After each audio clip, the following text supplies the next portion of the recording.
Tonight on Speed, they take you inside the life of Bill France Sr., the man that created NASCAR, America's #1 spectator sport. His vision built Daytona International Speedway and Talladega Superspeedway. You won't want to miss the NASCAR Hall of Fame biography of Bill France Sr. tonight, 9:30 p.m. Eastern, only on Speed. I caught a glimpse of that. One of the portions of it shows Bill France talking about when the drivers thought they were going to form a union. And he said, no, you're not going to form a union. not in my sport. So it's very interesting and a must see. You're going to want to watch that. That is right after tonight's race. Bringing the field to the green flag, it's Justin Marks. Back up to speed they go. Green back out. Might mention Steve Arpin started back on the 22nd position up to the top 10 just in a lap and a half. How about that 32 getting shot out of a cannon there at the beginning of this race. He's already got a 4-car length lead over Nelson Piquet. Oh, problems back here, slowing down. That's Tom Hessert. Tom Hessert. Tom, I think, was in the top 5 in points coming in here. Obviously a serious problem for Tom Hessert. He slows down on the bottom of the racetrack. Tom's had 2 top 5 finishes in his last 2 races. Field working their way around him. He looks to be coming on to pit road as he comes out of turn 4. This is the same team that finished runner-up to the championship with Parker Kligerman last year. Yeah, just 5 points out of that championship. Wendy Venerini. Tom Hessert is in. It's going to be 2 tires. We're going to assess exactly if it was a flat tire on that car, but they did call for 2 tires at the last minute. I can imagine it's going to be a flat tire for Tom Hessert, but as you mentioned, Phil, tough break for a guy that's running for points. Looks like they're going to make the 4-tire change. Now they do have the lucky dog in the ARCA Racing Series, so if he does go a lap down, he will be eligible for that. Take a look at Steve Arpin making the move in that 55. Yeah, that's a battle for the 8th position. Ooh, there's slow car on the bottom. He had to avoid him. Had to check out the 06 of Barry Fitzgerald, slow on the racetrack. Good side-by-side battle. There's Mikey Kyle, the 25 on the inside. Patrick Sheltra on the outside in the 60 car. Again, Sheltra running for a championship, currently 3rd in the point standings. And Mikey Kyle with a strong race car goes around him on the inside. Field spreading out once again as we're closing in on lap 10 of this race. Again, just a 100-lap race, 150 miles as we ride with Steve Arpin.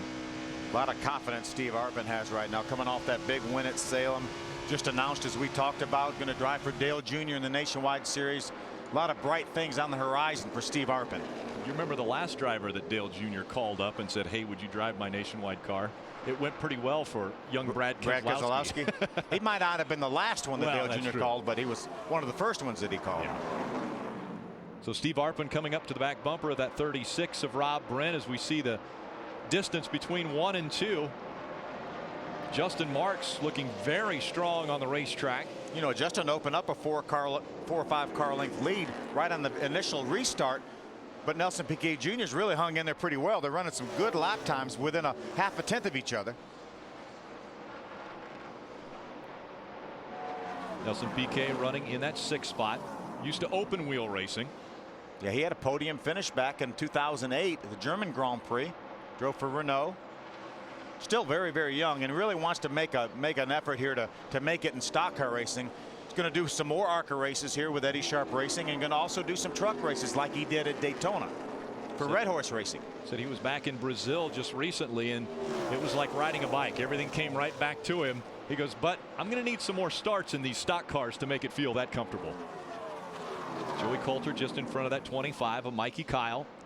These two still battling for position. Here comes Patrick Sheltra once again on the bottom of the racetrack. That's a battle for the 6th position. Mikey Kyle, that Tag Heuer Toyota, I believe Mikey Kyle's in. How about the strong performance by Steve Arpin, closing the gap on the 60 of Patrick Sheltra. Already up to the 8th position, started back in 22nd. Remember, he was one of the fastest cars in practice, but because of the qualifying being rained out, they reverted back to last year's points, and he started back on the. Mikey Kyle got sideways. Mikey Kyle, he catches Joey Coulter. Also, it looks like the 60 is caught up in this. Did Steve Arpin get caught in it? Yes, he did in the 55. Doesn't look like any of these cars have a great deal of damage. You see Patrick Sheltra already driving away. And the caution comes out for the 2nd time now. There goes Steve Arpin, the 55 drives away. Now Mikey Kyle's trying to refire that Tag Heuer car. We're going to get another look at it, but we saw it live. That 25 got a little bit loose, and there's a lot of damage on the inside, the front left of that 55 car of Steve Arpin. Remember, as fast as he was. And this is a fast racetrack. Aerodynamics are very, very critical. See flat tires on Joey Coulter's car. I don't see a great deal of body damage.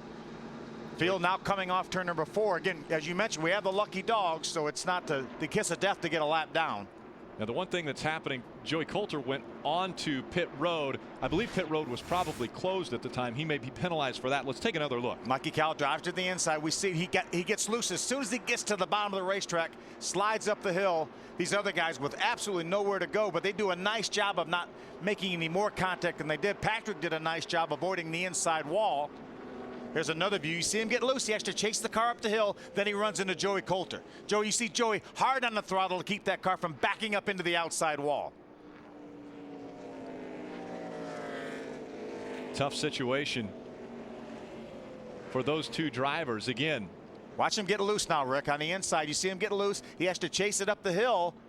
If Joey Coulter wasn't there, he probably would have caught that car and had no problem. But unfortunately, Joey was there. Patrick hard on the brakes. You see Steve Arpin running the back of the 60 of Patrick Shelter just briefly. Phil, those are 4 of the fastest cars that were on the racetrack, all involved in this second incident. Grant Infinger in the 09 able to go by on the outside without problems. We ride along with Steve Arpin. This is what he saw. See him make the contact with Patrick Shelter. Really nowhere to go. Fortunately, it wasn't extremely hard contact. But again, this is a very aerodynamic racetrack. Jim Trado. Guys, the right front rub is what they're most worried about. Arpin came down pit road. Team principal Billy Venturini tolling for just 4 tires. They may come back in. They tried to get the left front fender out, but as the car went down, a bit of confusion for Arpin. The Menard Lemonade Chevrolet most likely will come back on pit road. Wendy?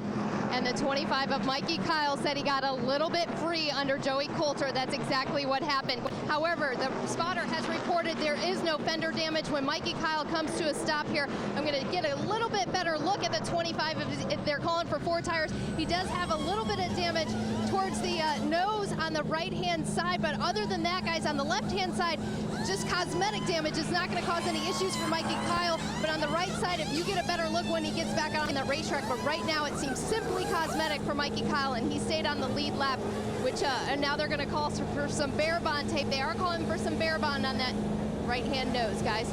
Yeah, Wendy, you're right. Very, very little cosmetic damage here. They had a little bit of a tire rub, it looks like, potentially on the right front, so they're going to pull it out a little bit. Just a touch of damage to the right front nose. They may put some X-Flex tape on there, as you were talking about. You see it right there. But I don't think it'll considerably change his car much. Tom Birdie in the 35 will get the Aaron's lucky dog, so he will get a lap back as we've completed 15 laps here at Texas Motor Speedway. Stay with us here on Speed.